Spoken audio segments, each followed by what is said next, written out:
Love जिहाद, land जिहाद, व्यापार जिहाद, थूक जिहाद और ना जाने कितने जिहाद, सबके पीछे कारण एक ही है, घुसपैठ। बांग्लादेशी, रोहिंग्या, पाकिस्तानी और अफगानी अलग अलग तिकड़ों और हेराफेरी के बड़े षड्यंत्रों की उपज है ये घुसपैठ। घुसपैठ की दीमक आज हिंदुस्तान को अंदर तक खोखला करने में लगी है। ये चिंता लंबे समय से है, अब इसका समाधान भी जरूरी तो है। क्यों, आज बताएंगे आपको।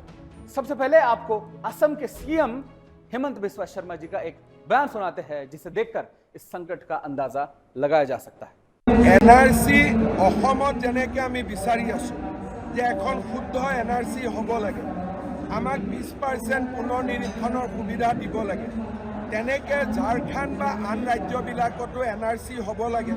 কাৰণ এতিয়া বিদেশী অসমত থাকে বুলি কথা নাই, বিদেশী অসম বা পশ্চিমবংগদি সোমাই ভাৰতৰ যিকোনো ৰাজ্যত যায় আধাৰ কাৰ্ড লৈ আকৌ অসমলৈকে ঘূৰি আহিব পাৰে। গতিকে এইটো এতিয়া এটা নেশ্যনেল প্ৰব্লেম হয়, এইটো অকল অসমৰ সমস্যা নহয়। প্ৰতিদিনে সীমাত আমি বাংলাদেশত গণ্ডগোল হোৱাৰ পৰা প্ৰতিদিনে সীমাত আমি বাংলাদেশী ধৰি আছোঁ। তেওঁলোক ভাৰতৰ আন ৰাজ্যত যাব, 21 দিন থাকিব, আধাৰ কাৰ্ড বনাব, অসমতো আকৌ ঘূৰি আহিব পাৰে। সেইকাৰণে এখন ৰাষ্ট্ৰীয় পৰ্যায়ত এনআৰচিৰ প্ৰয়োজনীয়তা সম্পৰ্কে সংসদত নিশ্চয় আলোচনা হ'ব লাগে। নহব लगे पिछर कथा, किंतु विषयटोर ऊपर हिंदुस्तान और हिंदुओं का हक मार रहे ये घुसपैठिए व्यापार, रोजगार, सिस्टम और रोजी रोटी तक के लिए घुसपैठ एक बड़ा संकट बन चुका है। विकराल रूप लेती जा रही इस समस्या का समाधान क्या है? कब तक हाथ पर हाथ धरे बैठे रहेंगे और इंतजार करते रहेंगे? अब खुद ही इसका हल निकालने का वक्त आ चुका है। सिस्टम और सियासत के इंतजार में यह घाव नासूर बन चुका है, जिसका इलाज देश की जनता को ही करना पड़ेगा। बांग्लादेशी, पाकिस्तानी और इनके कई और देश के घुसपैठी की वजह से भारत की डेमोग्राफी बदलती जा रही है। नतीजा आपके सामने है, पूरे देश की अर्थव्यवस्था पर असर पड़ रहा है, संसाधनों पर संकट हो रहे हैं, अपराध बढ़ रहे हैं। जिहाद की बढ़ती घटनाओं के पीछे कौन है, ये तो आप सब जानते हैं। तो अब समाधान का समय आ चुका है। हर बार सरकार की तरफ देखना जरूरी नहीं है। देश आपका है, हमारा है। देश का संकट हर भारतीय का संकट है और समाधान भी हम सबकी जिम्मेदारी है। इससे पहले कि घुसपैठ की दीमक भारत की बुलंद बुनियाद के लिए खतरा बन जाए, इसका एक ही जवाब है, जनता एनआरसी। घुसपैठ मुक्त भारत के इस अभियान में सुदर्शन सबसे आगे खड़ा है। सुदर्शन आपका मंच है, हमको और आपको मिलकर हल्ला बोलना होगा। घुसपैठ मुक्त भारत का संकल्प लेंगे और इसके समाधान का पूरा रोड मैप तैयार है। डॉक्टर श्री सुरेश चौहान के जी लगातार देशव्यापी अभियान चलाकर बड़ी संख्या में लोगों को इस मुहिम से जोड़ रहे हैं। आपको भी इस मुहिम में जुड़ना होगा। डॉक्टर सुरेश चौहान के जी पिछले कई सालों से घुसपैठ के खिलाफ हल्ला बोल रहे हैं। आइए सुनाते हैं आपको सुदर्शन न्यूज के प्रधान संपादक का जनता एनआरसी पर क्या विचार है। सबसे ज्यादा घुसपैठिया कहां से आता है? बांग्लादेश से। कौन से राज्य में आता है? बंगाल में। लेकिन बंगाल में रहता है क्या? नहीं, पहले रहता था। कहां जाता है? सबसे ज्यादा जाता है महाराष्ट्र। अभी लेटेस्ट आंकड़े के अनुसार जो घुसपैठियों का रेट इस नए दंगे के बाद चल रहा है, वो आपने देखा होगा, रेड कार्ड एजेंट जो वहां से सीमा पार लेकर आते हैं। एजेंट कैसे लेके आता है? वो जो एजेंट लेके आता है, उस एजेंट ने रेड कार्ड जारी किया। उस रेड कार्ड पे लिखा है कि भारत में सीमा पार करा के देंगे। 2 लाख रुपए महाराष्ट्र का रेट है, 1.5 लाख रुपए गुजरात का रेट है, दिल्ली का रेट 1 लाख है और भारत के किसी अन्य राज्य में जाना है तो 50,000। क्या क्या कर देंगे? सर्विसेज लिखी है, सुरक्षित सीमा पार करवा के देंगे। सीमा पर लाने के बाद जिस राज्य में जाना है वहां की भाषा सिखाएंगे। सच से मुंह फेर लेने से सच नहीं बदलता, हालात नहीं बदलते। इसके लिए एक्शन जरूरी है, संगठन की शक्ति जरूरी है, जन भावना जरूरी है, और वो जन भावना जो देश के लिए एक साथ खड़ी हो और पूरा काम कर सके और परिवर्तन की मशाल से हालात बदलने का दम दिखा सके। जनता एनआरसी और घुसपैठ मुक्त भारत अभियान में देश उठ खड़ा हुआ है। आइए आपको दिखाते हैं देश के हिस्सों में लोगों की आखिर क्या प्रतिक्रिया आ रही है इस पूरे मुद्दे पर।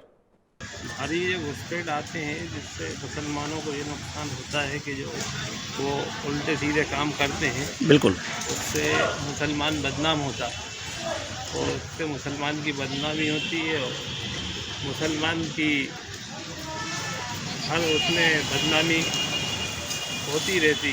रोनिया हो या कोई मतलब कोई समाज का भी हो, अगर बाहर का कोई आ रहा है और यहाँ पे शांति फैला रहा है, अशांति कर रहा है, मतलब शांति को भंग कर रहा है, तो उसको तो हटा देना चाहिए, बिल्कुल हटा देना चाहिए। सुरेश जी जो प्रयास कर रहे हैं वो कितना ठीक है? बिल्कुल बिल्कुल सही कर रहे हैं ना, वो जो कर रहे हैं वो चिन्हित करके और उनको बिल्कुल बाहर कर देना चाहिए। एनआरसी लागू होना तो है, आज ज़रूरी है, वो ज़रूरी है। वो थोड़ा घुसपैठियों को रोका जाए, सरकार को चाहिए।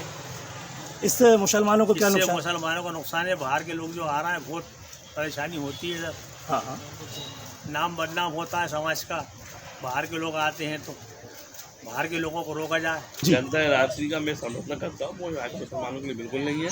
वो है बांग्लादेश के लिए, पाकिस्तान। आज बांग्लादेश में लोग कितना अत्याचार हो रहे हैं, तो वहाँ से भक्के जाना, तो भाई अपन क्यों लेंगे बांग्लादेश वालों को? अपन पाकिस्तान के लोगों को अपने हिंदुस्तान में क्यों बुलाएंगे? यहाँ के मुसलमानों के लिए कुछ भी नहीं है। वो है बाहर के लोगों के लिए, जो बाहर के लोग भग के आ रहे हैं अपने देश में। बाकी यहाँ के मुसलमानों को भी मैं तो उसका समर्थन करता हूँ, तो कोई दिक्कत नहीं यहाँ के मुसलमानों को। राशि लागू समझ नहीं पाए लोग, वो बाहर वालों के लिए, इंडिया के लोगों के लिए कुछ भी नहीं है उसमें, ना इंडिया के मुसलमानों के लिए। आज बाहर का लोग वहाँ आ रहे हैं, बाहर के लोग यहाँ आ रहे हैं, बांग्लादेश से आ रहे हैं, पाकिस्तान से आ रहे हैं, चीन से आ रहे हैं, ये उनके लिए है। देश और बिहार के लिए एक बड़ी समस्या घुसपैठ की समस्या है, और मुझे लगता है कि घुसपैठ के कारण, चाहे बांग्लादेशी घुसपैठ हो या दूसरी जगह से भी लोग जिस तरह से देश के अंदर आ करके यहाँ की इकॉनमी को लॉस पहुँचा रहे हैं, और इकॉनमी को इसलिए लॉस पहुँचा रहे हैं कि वो जो यहाँ की चीज़ें हैं वो उस पर अपना अधिकार ले रहे हैं। तो मुझे लगता है कि इससे ख़ास करके समाज के सभी वर्गों को, और विशेष करके जो आज अक़लियत समाज के लोग जो संदेह के घेरे में देखे जा रहे हैं, उनके लिए भी ये समस्या है। उनको भी आगे आकर मुझे लगता है कि घुसपैठ के खिलाफ आवाज़ उठाना चाहिए। घुसपैठ की ये साजिश आज की नहीं है, धीरे धीरे घुसपैठ की ये दीमक भारत को धीरे धीरे खोखला करने में लगी है। आज ये समस्या विकराल रूप ले चुकी है। ऐसी एक बेहद खुला कर्नाटक में, जहां पाकिस्तानी घुसपैठियों का पूरा परिवार शर्मा जी के फैमिली बनकर 10 साल से रह रहा था। सोचिए, किसी को खबर नहीं लगी, लेकिन आज जब इस राज की पर्दा उठा तो सब चौंक गए, सब शौक में हैं।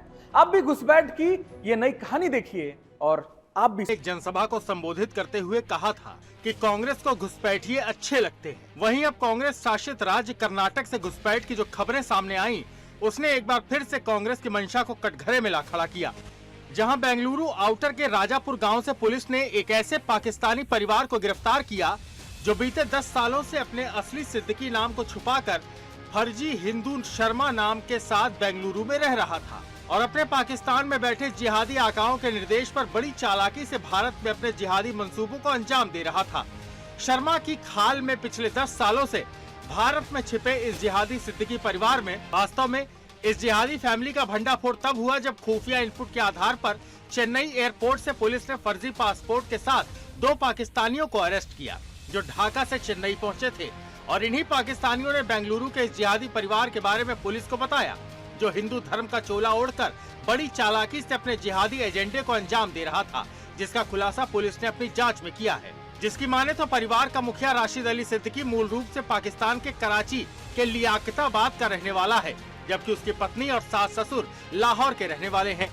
सिद्दीकी परिवार इस्लामी संगठन मेहदी फाउंडेशन इंटरनेशनल से जुड़ा हुआ है, जिन्हें भारत में धर्मांतरण और जिहाद के मकसद से भेजा गया, जिसके तहत सिद्दीकी परिवार ने सबसे पहले बांग्लादेश के जरिए पश्चिम बंगाल में प्रवेश किया।